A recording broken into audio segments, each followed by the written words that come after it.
Hello, I'm Mandy Kaplan here with an important message. Throughout the modern era, millions, nay, billions of people have enjoyed countless hours of video games, stars, both Trek and Wars, comic books, and other nerdy endeavors. That's an infinite number of gasps and laughs as 20-sided dice are thrown, Pokemon are caught, and Doctor Who has done whatever the hell they do. Yet one person has missed out on all of this. One woman who doesn't know her droids from her hobbits has been left behind. Until now. That's right. I'm trading in my Taylor Swift and Housewives for superheroes and Wookiees as I finally embrace all things sci-fi and fantasy on my podcast, Make Me a Nerd, with Mandy Kaplan. Each week, a passionate guest will try to baptize me into the world of nerdery as they share one of these iconic entities that I have somehow missed. And you can help. For just $5 a month or $55 a year, you can become a member. For your generous donation, which is less than a new Tesla, you'll not only be supporting my mission, you'll get early access to episodes, bonus content, and more stuff I haven't thought of yet. So please, join me wherever you podcast as I finally learn what all the fuss has been about and see if going through this nerd-education will, in fact, make me a nerd. Or, as they say in Klingon, who am I kidding?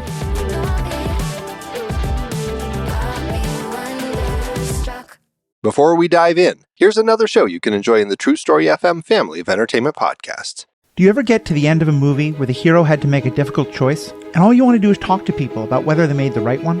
Watch an episode of Star Trek and spend the next few days thinking about the rights of synthetic beings like Data and the Doctor. I became a co-host of the Superhero Ethics podcast because I love those questions, and the people at Wendy's are tired of hearing me talk about them. We're not a review podcast. We're more interested in questions the characters face and how different works approach similar questions. Sometimes we'll even go behind the camera, talking about how on-screen media gets made and how that affects what questions get asked, which ones don't, and who gets to ask them. We hit a wide range of media: movies, TV shows, books, and video games. You can find us under Superhero Ethics wherever you listen to podcasts or go to theethicalpanda.com. But you can also do far more. We love listener feedback and we'll happily talk about your questions or comments on air, and members get special bonus content. Hashtag not sponsored by Wendy's. Hey, psst. Hey, you see that Snickers over there? If no one's looking, you should just take it. No! Don't listen to him, my son. That would be stealing, and stealing is a sin. Sin Schmin, it's a friggin' Snickers bar. You deserve to have it. Sinning really satisfies you. Repent, my child.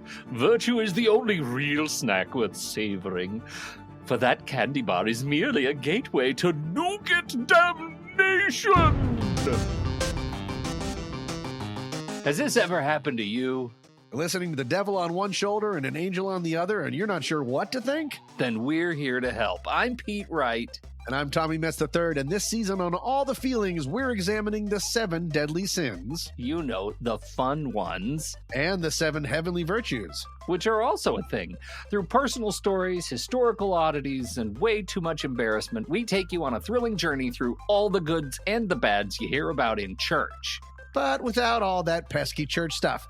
So come join us for All the Feelings Season 9, a sometimes funny podcast about being human. All the sins, all the virtues. All in one place. Go to allthefeelings.fun to learn more, or subscribe to All the Feelings wherever you get your podcasts. Game over. Hooked on you, baby, you're golden. Time moves, I never noticed. Just can't get enough. Got me wonderstruck. Hello, everybody, and welcome to Make Me a Nerd. I'm Mandy Kaplan, a mainstream mom whose mission it is to explore the world of nerd culture that I've been missing out on my whole life. Lately, that involves a whole lot of superheroes. Can you believe I'm a 50-year-old woman who's like, I don't know the difference between Iron Man and Captain America. That's been me, but no more. I'm impressed with myself that I ran out to see Thunderbolts. And I did another podcast that we'll talk about. And my guest today didn't know I was secretly trying to recruit him to come back on my podcast. But I'm thrilled he's back. He is a contributor to the True Story Family Entertainment podcast world. I didn't phrase that very well at all. He does book reviews on his YouTube channel, Jage's Pages. He's all around just a wonderful guy, and he's very passionate about the MCU and Marvel in general and superheroes. Here he is, Justin Jaeger. Hello. Thank you for having me. And I did not know that you were secretly trying to recruit me. I didn't even know it was a gleam in your eye to talk about this here, but I am so happy to be back. I'm so happy to talk to you about it. So you and I were talking before we actually started podcasting. Yes. As we are wont to do. And we were talking about the state of the world not being perfect. Correct. And how I know for me, one of the things that I've done when I have been faced with all of this uncertainty and terror is started volunteering more. Yes. and stepping up. And you very wisely said, well, the beautiful thing about this movie in terms of the MCU is that it has a very strong message about the way to deal with chaos and fear and negativity in the world is to connect and to join up. And so your discussion of leaning into volunteering and finding community is really one of the beautiful messages that comes out of Thunderbolts in a really interesting way. It's not a traditional superhero movie. It's a strong movie with a strong message about coming together. yeah. And only having seen a few of these, Yep. I mean, I find them all to be quite positive. I haven't seen any of the darker, scarier one, or the, truly, Captain America was inspiring, and I just watched X-Men, which I found really exciting, which I think is akin to Thunderbolts in many ways. Sure. But I didn't realize this was going to be like a psychological exploration about the enemy being our own demons and our own dark past. Well, so now an interesting thing is I know that recently and I don't know if you did the whole series, but you did talk about Agatha all along. I did. So when you look at that, are there any, so these are all recent Marvel properties, right? We look at it this way. Agatha all along was maybe last year, maybe 2024? Yeah. And that has a lot to do with conceptualizing destruction for yourself and within yourself. And then it kind of embodies itself in a new way here in Thunderbolts, in exactly like you're talking about, in this really sort of superhero look at mental health and where we are choosing the path towards the light or the dark. Also a theme in Star Wars. Look at me. I'm unstoppable. Right. I can't stop. But I wouldn't equate this with Agatha all along, which I did watch the whole thing of. But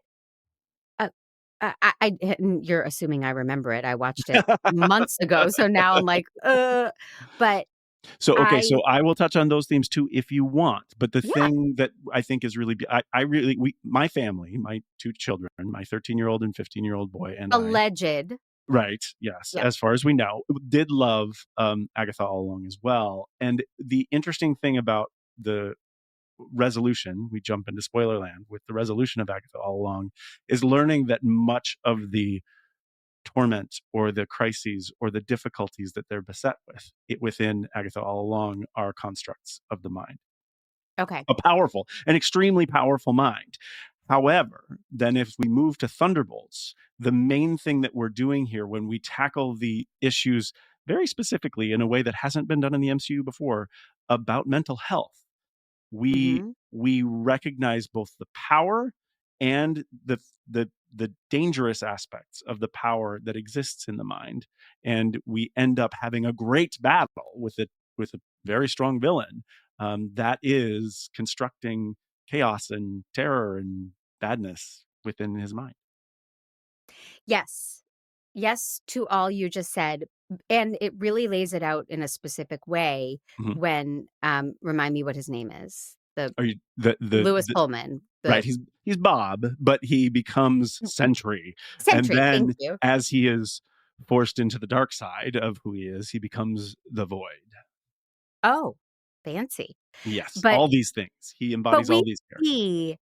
we see the trauma. Yeah. We see him as a child with an abusive father downstairs beating his mother, and his mother says, you made it worse, Bob, when he Oh, tries to defend his mom. And I mean, you could, it's it's so hard. just So bad. a absolute gut punch. Yeah. But we really, it's so well laid out why he is how he is Yeah. and developed his demons, Right. very clearly and in a graspable way. There's no gods, there's no monsters. It's Right. real. Yes. Um, It's his and lived experience. Exactly.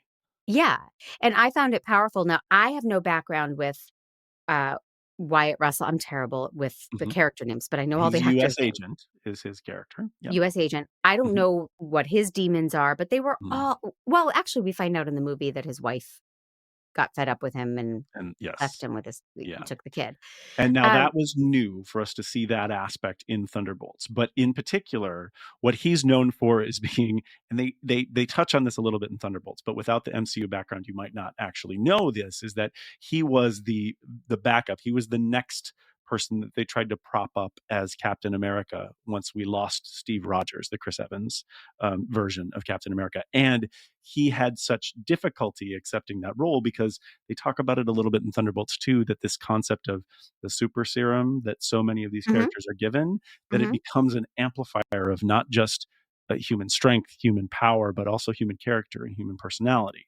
And that leads to the complicating incident of really what's happening here in Thunderbolts. But Wyatt Russell, U.S. agent John Walker is the character's name, There it is. had to deal with the difficulty of him not being as righteous a guy as Steve Rogers, Chris Evans was. And Mhm. so he, in the series on Disney Plus, Falcon and Winter Soldier, this is where we're dealing with that character, and he was a lot more ruthless than Captain America was, and that became his demon. That he was seen as a backup Captain America that also didn't pull any punches and really hurt people badly. Like an anti-hero. Is that what you would? Exactly, and Okay. honestly, that's the whole sort of makeup of what we're getting from Thunderbolts. Is a whole bunch of Right. I people. mean, Yes, is Florence Pugh? Oh my God. yes, What are these people's names? Helena is yeah, an assassin. I mean, these right, are these right, are and not your average stand-up guys who got a little super serum and then they go chase down bad guys in bare feet. yes, they all have their demons, and that's the important part of these characters as they come together. Yelena and Natasha both were both assassins from the Black Widow before they came and decided to make a turn towards either their mercenaryhood or their heroism, which is what we really end up talking about in Thunderbolts, is the concept of who are we and can we be heroes with all of this baggage that we're bringing from our past. Right.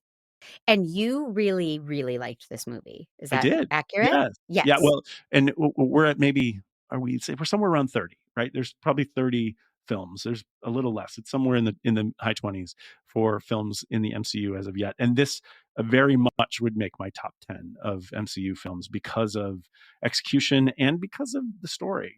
There's a lot of depth to the story, and the way that they delivered it, I think, was fantastic. I agree. So much humor, which is always Mhm. helpful, and smart humor, subtle humor. Some of it dumb and obvious, but um, They're playing to the r- whole crowd. Everybody's out there. Yeah, they're gonna appeal yes, to everybody out there for sure. really fantastic actors all around. Just great performances. However, I'm going to say something that this is just my critical mind as an actor. I wanted David Harbour to turn it down to 11. Sure, sure. He's a bit much Yeah, as Red yeah. Guardian. I get that. I don't dislike it. I understand Mhm. what you're saying, and pieces that I've heard with the cast talking sort of jovially about how wonderful it was to be all together, they would ask them random questions about like who's the most likely to do certain things, who's the most likely, and for one question is who's the most likely to stay in character or be method, and Mm-hmm. that was David Harbour. And when you talk about him turning it down to 11, you can imagine just how much of his life embodies this Russian middle-aged character as he's delivering this performance in this film, because he is all in it. He's all over the top of it. So he's and there's a lot of it I really like, his emotional baggage being right at the fore. I mean, everything he feels hard and fast and right in your face, and I like that. But I just think some of his antics were a little annoying. That's just for my taste. And if you are objective about the film, and it's tough for me because I liked it so much, I'll just say that. But if you're objective about it, most of the logic problems in the story have to do with the Red Guardian character and the use of the great limousine as giving us all the clues we need to actually get the characters where they need to be. Right, he happens to drive Valentina, and but I'm so relieved when I hear you say logic problems, because and this keeps coming up for me. I watch these movies, whether it be Marvel movies or sci-fi or whatever, and I get confused and I don't quite get it. And it's so common my guests say, yeah, that was really not made clear. Or, that was a leap in logic. And it's just such a relief on a personal level to not have you say, that made perfect sense, you're a dope. Yeah, well, and I would say, maybe for the benefit of this podcast in particular, that in the world of Nerdland and nerd properties out there in the world, there is a general acceptance of a lack of, I was going to say reality, that's not the right word, but a lack of logical through lines to make things happen within plots, because there is so much acceptance of whether they're the characters, whether they're the cast, whether it's fan service. There's so much desire to connect with those things that really, when it comes to logic problems like the ones that we're talking about in the case of David Harbour and his limousine, a lot of people are willing to overlook it. And I will definitely put myself in that camp when it comes to David Harbour's performance in terms of his character that is difficult and over the top and also extremely lovable. So, well, look, when the running back fumbles, if he gets a first down on the next play, we all forgive it. I do. But right? So I understand for the greater good, you overlook some of the things that might not be fully developed or perfect. But I'm with you. Pop quiz out of nowhere, JJ, because now I told you that I'm flying blind. I watched this in a movie theater, and I'm not a D-bag who's going to take my phone out and start taking notes in a movie theater. So I don't have notes for this movie, but I did see it very recently. And when this episode comes out, I think it'll come out when the movie goes to streaming and people are, clamoring for it there. But I don't have all of my thoughts and outline like I normally do. But I want to ask you, what's your favorite Marvel movie and what's one that just pisses you off? What do you hate? Oh, that's so great. It's hard when talking about the Marvel Cinematic Universe altogether. It's hard to deny the greatness that happened in the culmination of the first 4 phases that exists in the Avengers Infinity War / Avengers Endgame phenomenon. Is that where they all died? In Infinity War, half of them died, yes, and then they come back for this glorious thing. Have you seen these 6 hours of cinematic greatness? Nope. No. Okay. So let me just explain why these are so great. And I wouldn't necessarily call this my favorite, but the reason why I sort of front load this with it's hard to deny the greatness of it is because Marvel accomplished something that has never been done in film history before, which is those movies, and I might get the numbers a little wrong, but those movies were the 21st and 22nd or somewhere around there films within this series of films. So they brought a culmination of story, of character, of cast to almost a 95% degree together in these two films, which is approximately 6 hours of film, in a story that wrapped the whole thing together. Mhm. And from what I would love for someone to prove me wrong about this, but it's never been done in film to this grand a scale. And it is really a feat of the film industry to be able to put all of those individual characters and groups together and have a cohesive story with a ton of A-list actors that deliver in ways that you could not expect. And Mhm. the end, so you haven't seen them. So the end of the first one, where everybody, dissolves into nothingness, or half the people dissolve into nothingness, ends with just a smash to black. Mhm. And then we had to wait a year. Mhm. And then the next movie came out. It's like Wicked. It was amazing. And it was mind-blowing to be a part of that theater experience. Mhm. And then to have everything delivered. I literally, this is great for this conversation because I literally watched Endgame again on Sunday, this past Sunday. How many times have you seen it? That's a great question. It's definitely more than 12. I'll Okay. say that. So it's a lot. Okay. And again, it's a 3-hour movie. And Yeah. usually I'm going back to clips. Like if you, a very famous viral clip is called Portals, which is an experience of someone in the theater recording their experience of Portals in the theater when it happened in the first viewing, and hearing the audience gasp, scream, like all of these things. It's amazing. And that moment in film history is something that's really special. So you asked a very important question: which film is my favorite? I think I can't pick a favorite more than those.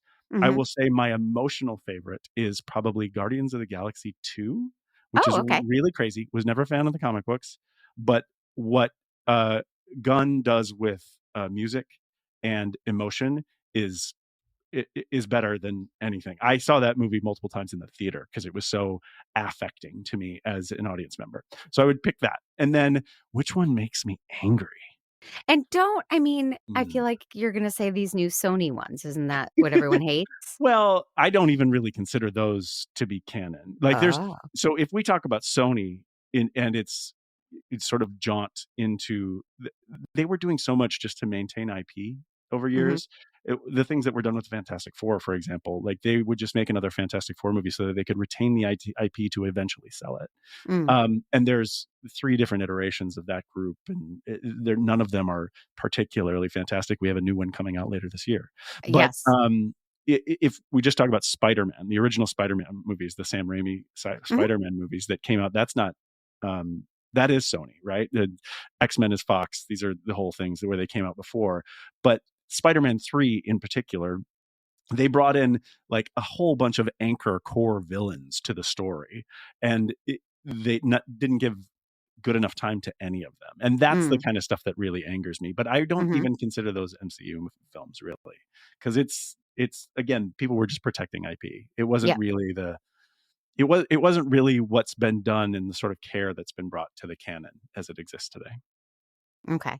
Yeah. So How many have you seen? Have any of them made you terribly angry? not terribly angry, no. I saw Black Widow. Yeah. I saw this Thunderbolts. I saw what else have I seen? Oh, Captain America now. And I saw X-Men, but I've been told it's not technically Same. Yep. MCU. Correct. No, X-Men 2, I think that might be X2, it. I think is a masterpiece. I will just say that. I think That's what my very guest good JP film. said, Yeah, that okay, great. that's the better movie. You have a wonderful authority talking to you about the X-Men. Yes, but I think that's it. I really haven't seen Marvel movies. That's such a huge blind spot for me. Yeah. Well, what I would say is that the beauty of the Marvel Cinematic Universe is that they utilize the superhero vehicle or the concept of a comic book movie to tell different stories with different themes. And a lot of people have found joy in picking the movies that match the themes that they're interested in. So there are particular films that really lean on the comedic side of things. Like you said, the laughs were important to you. I feel like somewhere in our past together, you've told me about some dislike of Paul Rudd, but the Ant-Man films in particular are uniquely funny.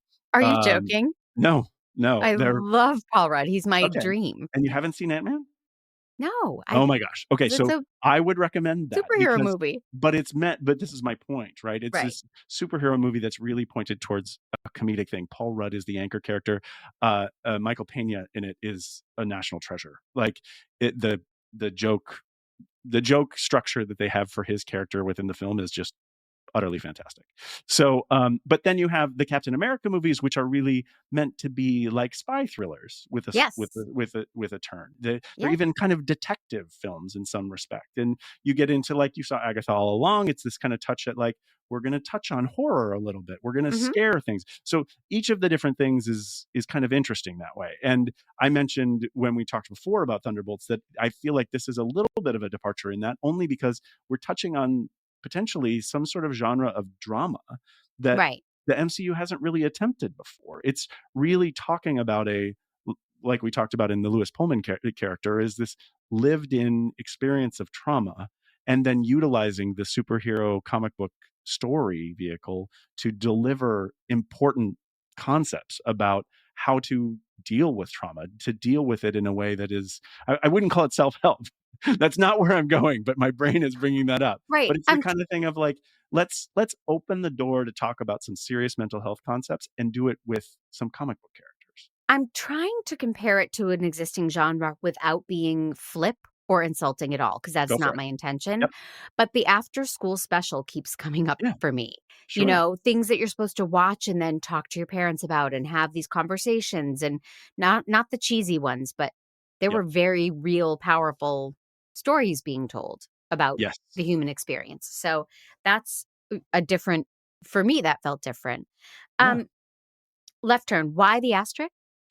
Oh, so, okay, this is interesting. So there's a couple of things before the film that people were hoping were going to be addressed. And this is one of those that they in all of the promotion, they talked about, we will definitely answer what the asterisk is, in addition to some other points. But this is the thing. They don't really tell us, right? It's not clear. It's not made clear what the asterisk is, but what they did after the film is how they revealed it. So I didn't really know. I needed to talk to people to get it. So my point in telling you this is to reassure you that you're not alone in what is the asterisk. But Thunderbolts, I thought it was part of the gag of how nobody wanted to be called Thunderbolts except for Red Guardian. But what it truly is that at the end of the film, the reveal is that they are not the Thunderbolts. They never were. They were and have been groomed to be the new Avengers. And what they did after the film, what I heard, I did not witness any of this myself, is that they actually changed the movie posters. I saw that in the lobby. Right. So they changed the reveal. So they are no longer Thunderbolts asterisk. They are now the new Avengers, which I think it's kind of interesting. I love it in a sort of novel way to approach film promotion and this kind of stuff, but I didn't get it either. So you're not alone in that respect. Okay. I was walking out and I saw the new Avengers thing and I thought, oh, well, you know, different posters for different feels, or, you know, they do that all the time. Yeah. But okay. That's the asterisk. That makes sense. Just highlight of the movie was the use of the term Thunderbolts and the debate about who the sponsor of her childhood soccer team was, and was it Shane's Tires or was it the auto body shop or whatever it was. It was so great subtle. Florence Pugh is just, she knows how to mutter a joke under her breath and make the most of it. She's a huge star. Yeah. I like everything she does. I want to support everything she does. She's so much fun to watch on screen. And it's not even about range, because when we think of range, we think of emotional range. It's the amount of tools in her bag to deliver dialogue in an authentic way it's superior. I love everything she does. It's so good. I love everything she does except that she dated Zach Braff. That was weird. That was weird. Zach Braff? I like Scrubs, but then I listened to the Zach Braff, Donald Faison Scrubs podcast because I love Scrubs. Okay. And they were so bro-y and so immature. And They're like best friends. they're best friends. Yeah. That's wonderful. But I don't want to hear two best friends talk about farts for that long. Like they're just, and I can handle some fart talk, JJ, but I was so turned off. I thought I loved them on Scrubs, and now I'm like, ugh, they're idiots. They're not, You're gonna have to do a Make Me a Nerd episode for fart jokes. Sure. I'm not your guest for that one, but No. I think it's You're far fantastic. too classy. But yeah, so when they were making that podcast, he was living with Florence Pugh in the pandemic, and I thought, what a strange pair. They're 20 years apart. He is obsessed with fart joke. It just didn't. Right. I was not a fan of that relationship. It's over now. They've moved on. My life can go on as planned. I love that. Yes. So the overall story was thrilling, dark, funny, and the thing I said on the other podcast that we did, and everybody should go check out that podcast. What was that? The Next Reel, the film board? The Next Reel, the film board. Exactly. Yes. Very good. Yeah. What the film board does is it tackles films that are brand new in theaters, which is a little bit different than the other shows in the Next Reel family. So on a monthly basis, they do a brand, and I say I'm there most of the time too. So we do new movies right when they're out in theaters. Yes. And I wanted to see this and participate in that. And then, as I said, trap you into doing my podcast. Love it. But there's so much violence. And I know that's part of this genre, but it is hard for me to watch 2 hours of the constant violence or threat of violence. Yep. And it's well choreographed. It's beautifully shot. It's, they really go all out here. But talk to me about your feelings about the violence. Do they ever take it too far for you, or are you totally down with it? How do you feel about it? That is such a good question, let me say, because I, in particular, personally, my personal politics of this whole thing is I am a pacifist. I don't believe in fighting or violence of any sort. And I feel good saying that to preface this part of the conversation. I was a comic book collector my whole life. And so comic violence is something that at a young age, I either dismissed or became desensitized to. And I want to allow for either of those things to be true because I don't actually know what it is. I think I chose to accept a certain measure of violence and to some degree graphic violence. I mean, there's in comic books, in graphic novels, it's common to have some graphic violence in there, but I don't see it when I'm in the film. And I hear you saying that there is a lot of violence, and I am thankful that people are not desensitized to it or do not dismiss it, right? If I choose those two things, because I think it's important to see that. And when I talk about how this is utilizing that vehicle to deliver a message that's outside of that, it never touches on the violence. It's something that these characters, right? They're inherent.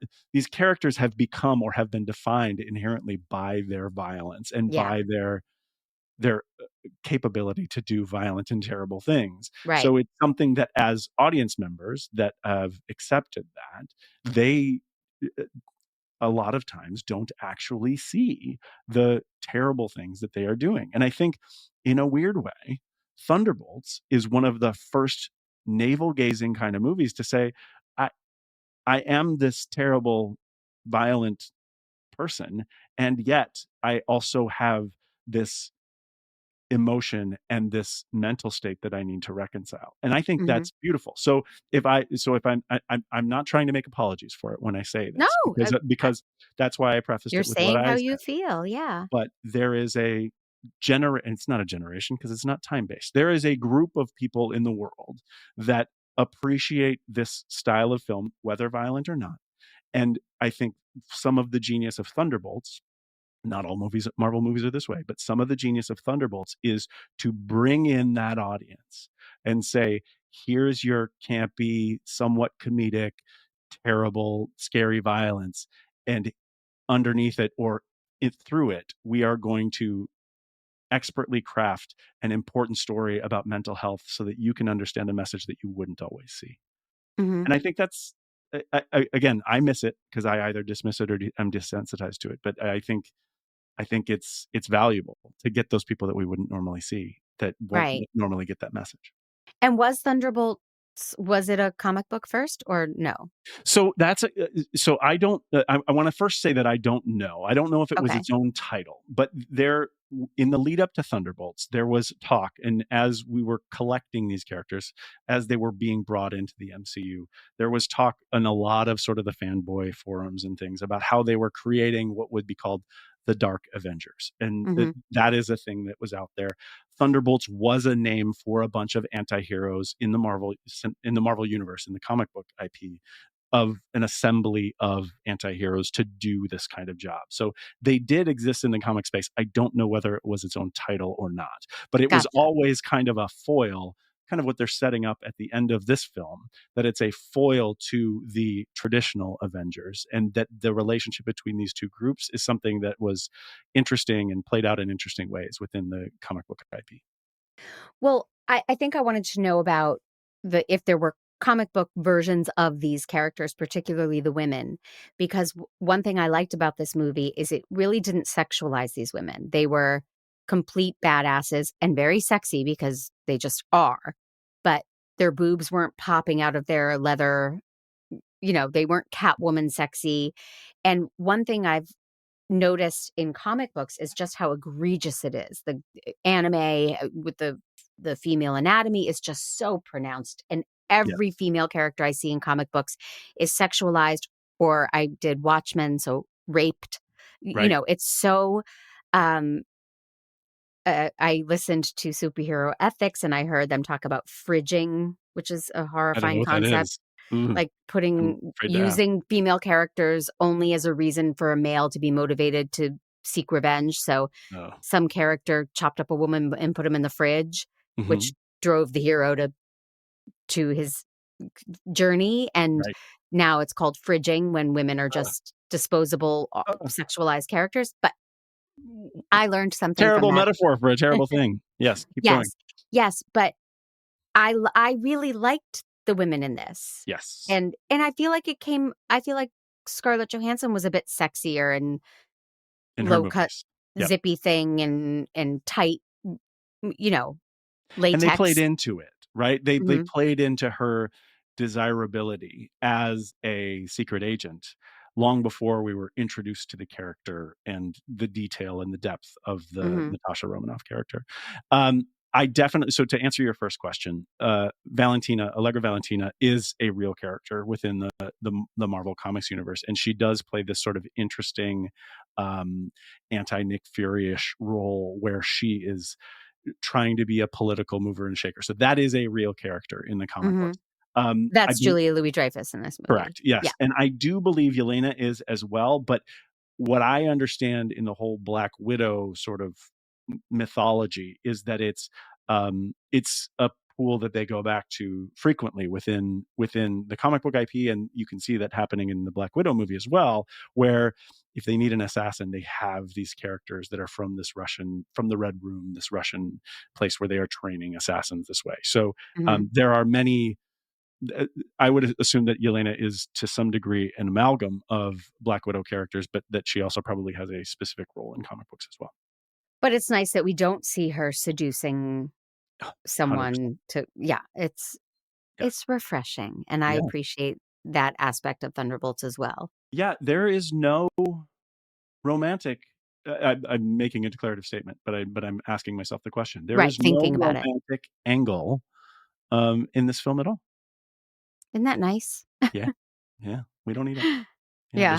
The story stands without that, and I think that's really a valuable lesson for Disney, for Marvel, for everything, that like these characters, this cast, this story, this film is good and doesn't need. Right. It's not missing. There's no gap there. Right. What I'm trying to say. I'm going to make a confession to you. Nobody's listening. It's just you and me. Excellent. So I know, because I have a husband and son who watched the whole MCU during the pandemic. Mhm. I know about these secret things that happen after the credits. Yeah. So I sat in my seat in the movie theater and I did not move because I know it's coming. And I Excellent. saw a very cute scene with David Harbour Mhm. in the grocery store and a box That's of one of them. Wheaties. Yep. Love it. And then I left. I didn't know there were two. And on the other There can podcast, be more than 2. There's like some of the Guardians films have like 4. I It's didn't wild. want to admit when we were on the film board, I didn't want to say it to everybody because Tommy said something. Tommy Metz, Right. the third, he said something like, and of course, I know to stay and watch all the blah, blah, blah. And he bragged about it. And then I felt like such a fool. I had no idea there was another one. I thought I did it. But Mhm. usually I thought usually they give a tease about what's coming. And To the some Wheaties degree. box was just a joke. So, So this is the thing. So the world of Marvel end credits, post credits, mid credits scenes as they roll, there has been a huge spectrum of good, bad, funny, strange things. There was a time when one was just a trailer for an upcoming film, which is exactly not what people expected from them. But Mhm. there are ones that are just jokes. The original Avengers movie had, after the New York City fight with the aliens, they all just sat and had shawarma together. And like Sure. I think it ended. It was silently eating, and then I think it ended with RDJ saying something like, "Good shawarma," which has actually Yes, become a a meme meme. Yeah, because it's that. Casey says good shawarma, and he Love told me it. about that. Oh, Casey says Yeah, that. That's so great. yeah. So wait. So of course you didn't mention it in the podcast because you were so. Have your husband and son found out that you did not stay for the last piece? No. This is my Oh, deep this is shame. confessional time. Yes, this is my deep shame. Will you tell me what happened in it? Sure. Well, this is the thing. So I've alluded to it already to some degree. The other thing about this end credit scene, it doesn't matter as much to you because you haven't seen the full complement of MCU films, but this is the longest in the history of the MCU. And so it has some great significance in that they bring the whole team, the Thunderbolts team, together. It's, I believe, 14 months later, they actually put that card up. And they're all there. Bob's there. Bob has sort of reconciled his understanding about being a hero and having to embrace his dark side, and we don't want to go there. This kind of Is stuff. his hair It's still great. blonde? No. Okay, thank Wait. God. I'm questioning my memory of it, but no, I believe he's back to brown. And they talk about, there's the thing that I referenced earlier, is that they talk about the fact that Sam, who is Falcon and who is the new Captain America, Mhm. is suing this group because Valentina is purporting them as the new Avengers, and Sam as the new Captain America in the movie before this, which was Captain America: Brave New World, was going to put together his own group of Avengers. So they're Okay. presetting that dynamic between the two groups that I talked about earlier. So there's a little bit of that talk, and it's just sort of clever. And then they get an alarm, and in the alarm, they have something coming into the planet's atmosphere from outer space, is how Uh-oh. it's sold. And Yeah. they show it, and it is the Fantastic Four's ship. And they say, oh, it's actually not from outer space, it's from another dimension, which is a huge stimulating reveal for the next film in the MCU, in that it's been unclear what Marvel was going to do with the Fantastic Four. I mentioned before when we were talking about the other studio films, Fantastic Four was one of the Fox's films, but how they just did different iterations to preserve the IP and preserve the money. Well, now that everything is under the MCU umbrella, bringing the Fantastic Four back is a major deal, because that's the original. It's the Marvel's first family. Is what Oh. the Fantastic Four is. It's one of the first properties that Marvel ever made, and they've sold it as a film that's going to be a period piece, right? So as you've Yes, seen I saw the trailers and trailer. advertisements, it looks like it's old-timey, Mhm. And what's interesting now is that if they are giving us a hint about what's coming, and that old-timey Fantastic Four are coming into the world of the Thunderbolts, it opens the door for fanboys like me for a whole world of possibilities of what that means. That maybe it's not a period piece, maybe it's something different altogether. And with Marvel releasing in the last year that as we're going to progress towards Avengers Doomsday, that we're actually going to get RDJ coming back as Doctor Doom. I don't know if you know this, who is the ultimate villain for the Fantastic Four, you get all of this really interesting stuff of like, what does this mean? How does this come together? So it becomes, as far as end credit scenes go, to sort of frame back how you asked this question, it becomes one of the more profound end credit scenes. And I will tell you, there are different times over the course of the MCU that I've reached some ennui and apathy about like actually seeing a movie. Like, I don't need to see Ant-Man and the Wasp. Like, I get it, whatever. I have seen them all. But I was to the point with Fantastic Four where I was like, I've seen 4 of the movies from Fox already. Like, maybe I'll just wait for this one. And then, but this end credit scene, based on what it's telling me, now I have to see it. So it did its job. It did its job. It was a clue in a very interesting way about what's coming next. And it was worth it. So I'm sorry you missed it. Yeah. Well, thank you for explaining it. And I'm likening it to, I am obsessed with a true crime story right now. Case in Massachusetts. Did she hit her boyfriend with a car and kill him, or did she not? It's called the Karen Reed case. Okay. And it's sweeping the nation, JJ. Oh, see, you've heard of it. I'm familiar. Every day I'm like, what am I doing with my life that I'm listening to podcasts and looking up I don't need this in my life. I'm done. And then I see a headline or a friend. I have some friends who are very obsessed in Massachusetts texting me, did you hear the bombshell from court today? And I'm like, I'm back. Right. I gotta hear court coverage. I gotta read everything and see everything. So I understand both the ennui, nice word. Thank you. And then the getting sucked back in. Like, who am I kidding? That's where I'm at. I'm fangirling about true crime. You're fanboying about comic Marvel. Books. It's my thing. It's what I grew up on. Yep. It's why it's here. Because there's a lot of people like me. And there's a lot of people like you too. True crime's hard for me, but I totally understand where you're coming from. Yeah. And, there are a lot of people like you, which explains this whole podcast. Because I wanted a taste of it. I wanted to get to know what was so special about it. And some of it has been good.